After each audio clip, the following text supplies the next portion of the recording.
Oke, jadi kali ini kita akan membahas materi tentang rata-rata dan standar deviasi pada data kelompok.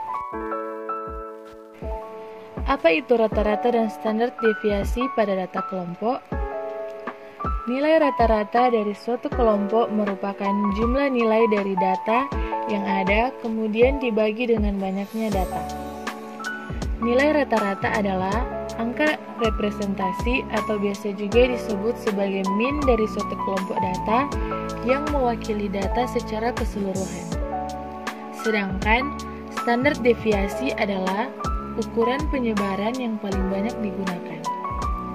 Semua gugus data dipertimbangkan sehingga lebih stabil dibandingkan dengan ukuran lainnya.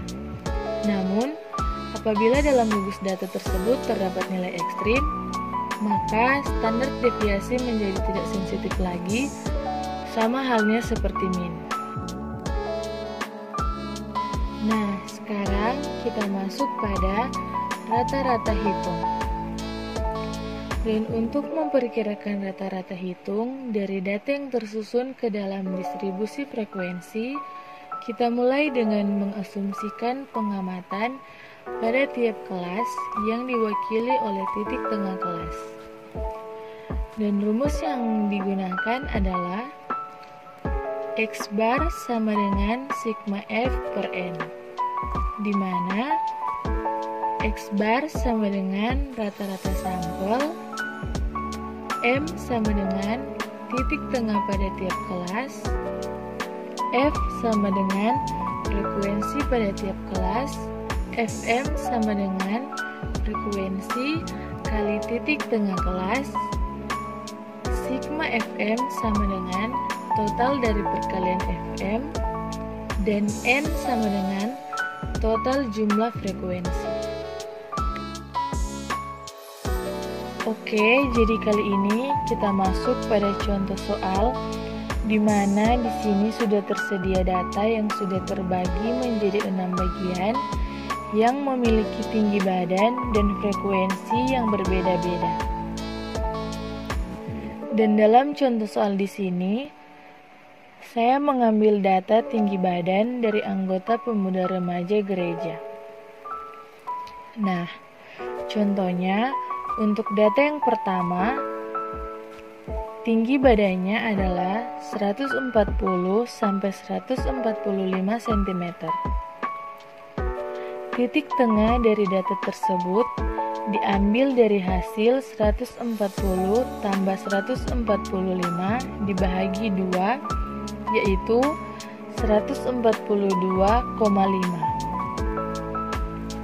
Setelah mendapatkan titik tengahnya, kita kalikan dengan frekuensi untuk mendapatkan nilai Fm, maka kita akan mendapatkan hasil 427,5, yaitu hasil dari perkalian titik tengah dengan jumlah frekuensi pada data yang pertama.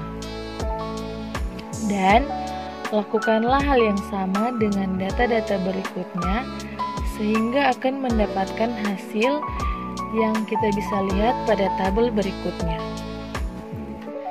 Dan seperti yang bisa kita lihat pada tabel, setelah mendapatkan hasil dari semua data, maka kita sudah bisa mendapatkan hasil dari sigma Fm, yaitu 3913,5,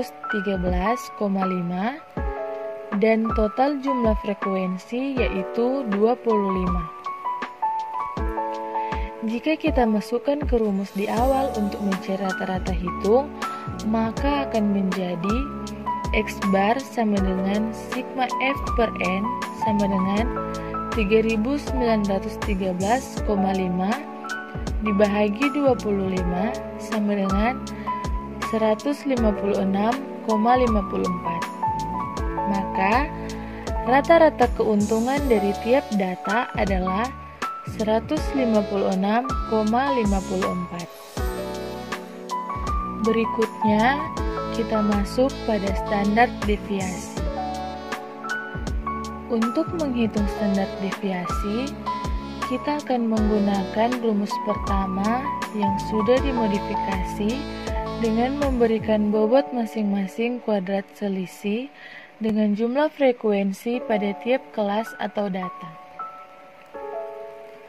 Rumus yang digunakan adalah S sama dengan akar sigma F dalam tanda kurung M kurang X bar pangkat 2 per N kurang 1.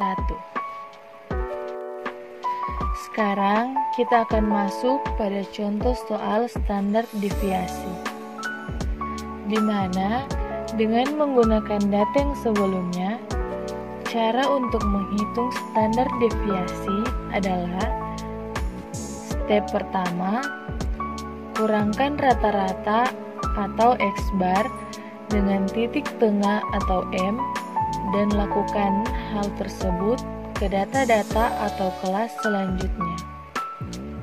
Step kedua, kuadratkan hasil yang sudah kita dapatkan pada step pertama. Dan step ketiga, hasil yang sudah didapatkan pada step kedua kita kalikan dengan frekuensi dari data kelas tersebut.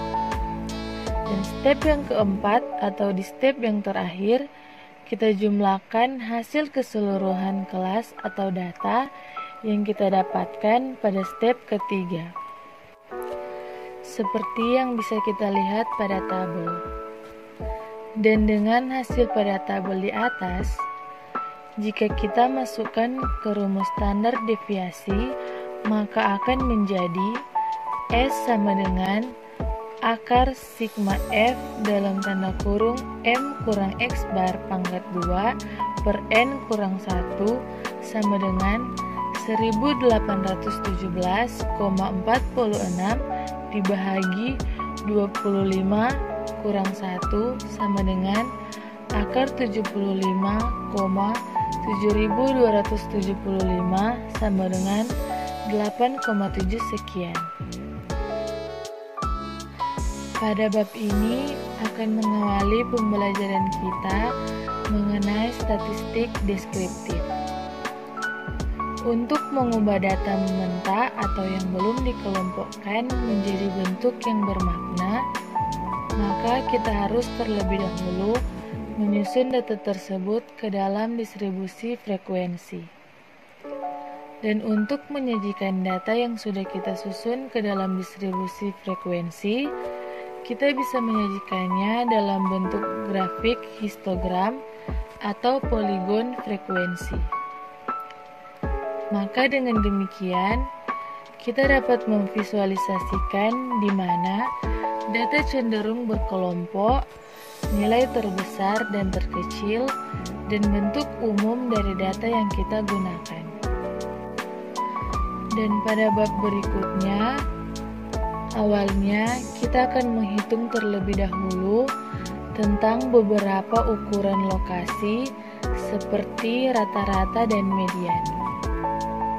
Fungsi dari mengukur ukuran lokasi terlebih dahulu adalah agar ukuran lokasi ini bisa membuat kita dapat melaporkan nilai umum dari serangkaian pengamatan. Selanjutnya, kita juga akan menghitung beberapa ukuran dispersi seperti jangkauan dan standar deviasi. Fungsi dalam mengukur ukuran dispersi ini adalah untuk membuat kita dapat menjelaskan variansi atau persebaran dari data pada serangkaian pengamatan.